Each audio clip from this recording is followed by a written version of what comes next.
cashier had already turned away when she heard the whisper soft, trembling, almost swallowed by the humming refrigerators behind her. But the words carried a weight that made her look up. "Any expired pastry for my son?" The voice belonged to a thin black woman in a faded coat, her hands wrapped protectively around a small boy whose shoes were 2 sizes too big. The bakery was warm, filled with the scent of fresh cinnamon rolls and buttered croissants, but she stood at the counter as if afraid her presence alone was an inconvenience. What she didn't know was that a man at the far corner table, a man in a tailored charcoal suit, sipping black coffee, had heard every word. A millionaire whose face rarely cracked emotion. A man the city recognized, but never approached. And he saw it all. Before I tell you what happened next, tell me in the comments where you're watching from. I love knowing who's listening. The cashier hesitated, her glance sliding toward the manager who watched like a hawk. "We can't give items away for free," she said stiffly. "Policy." The mother nodded quickly, as if she'd expected nothing more. "I understand," she murmured, squeezing her son's shoulder. "Come on, baby."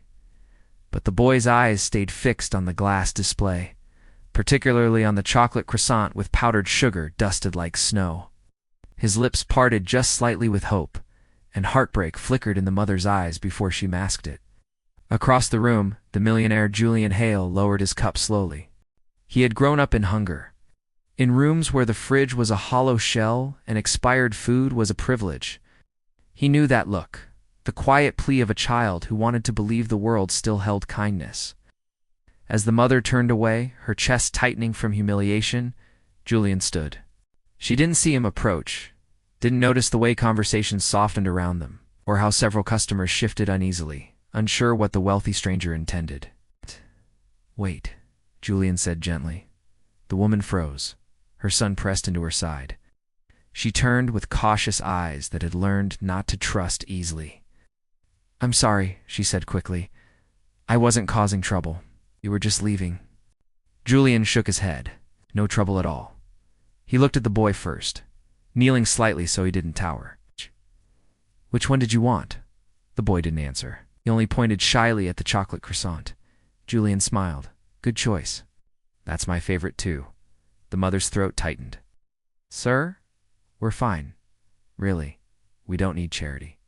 Her voice carried pride and exhaustion in equal measure, and Julian recognized both. He straightened, meeting her eyes. "Know what it feels like to be offered help that feels heavy." He paused. "So let's make this simple." He turned to the cashier. "I'll take everything in the display." Gasps rippled through the bakery. Even the manager blinked rapidly. Everything." The cashier repeated. "Everything," Julian confirmed. "Pack it carefully. And include 3 hot chocolates." Then he glanced back at the mother. "That's all right with you?"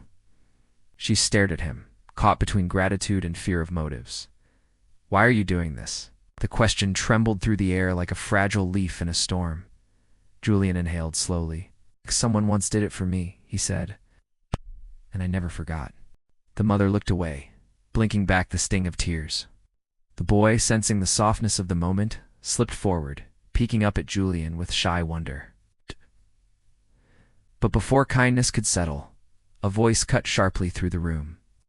"Sir," the bakery manager said, clearing his throat, "we can't allow loitering or—" "Loitering?"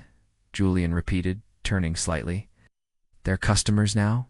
Or is there another problem?" The manager stiffened, caught. Customers around them exchanged looks, tension stretching thin. A moral crossroads emerged, silent but unmistakable. Would the world push this mother down again, or finally step aside and let kindness breathe? The manager swallowed. "No problem at all." Julian nodded once, then turned back to the mother. "My car's outside. I can help carry things if you'll let me." She hesitated. The world had taught her caution. But her son tugged her sleeve. "Mom, he's nice." And something in Julian's eyes, something honest, something familiar, made the fear loosen just a little. Outside, the winter air wrapped around them, crisp and bright. People passing by glanced curiously as the millionaire carried 2 large bakery bags while the boy held his hand, giggling at something Julian whispered. At the curb, a sleek black SUV waited, But Julian didn't open the back door. Instead, he set the bags on the hood and faced the mother. "There's a shelter on Maple Street," he said softly. "One that actually helps food, warm beds, long-term programs. I donate to it, but I'd like to do more." "For you," the mother's lips parted. We've been turned away before. Not this time," he said. "Make sure of it." She searched his face, looking for pity or ego. She found neither, only sincerity. Only a man who had once needed a miracle and decided to become one for someone else. Her shoulders finally dropped, the weight she carried for years shifting just enough for breath to come easier. "Thank you," she whispered. "I don't know how to repay you." Julian shook his head. "You already did. You reminded me why I climbed out of the life I came from so I could reach back." The boy tugged Julian's sleeve again, holding up his warm croissant. "Want some?" Julian laughed, a real unguarded laugh, and took a tiny bite. "Best I've had in years." And for a moment, on a cold street corner, the world felt gentler. Because kindness doesn't vanish. It waits, and it finds its way back. And somewhere deep inside, the mother realized the question she whispered inside the bakery had been answered fully, beautifully, and unexpectedly, not with an expired pastry, but with the first taste of hope. Thank you for listening. If this story touched you, share your thoughts below and subscribe for more stories of compassion, courage, and unexpected kindness. Your voice matters, and I can't wait to hear it.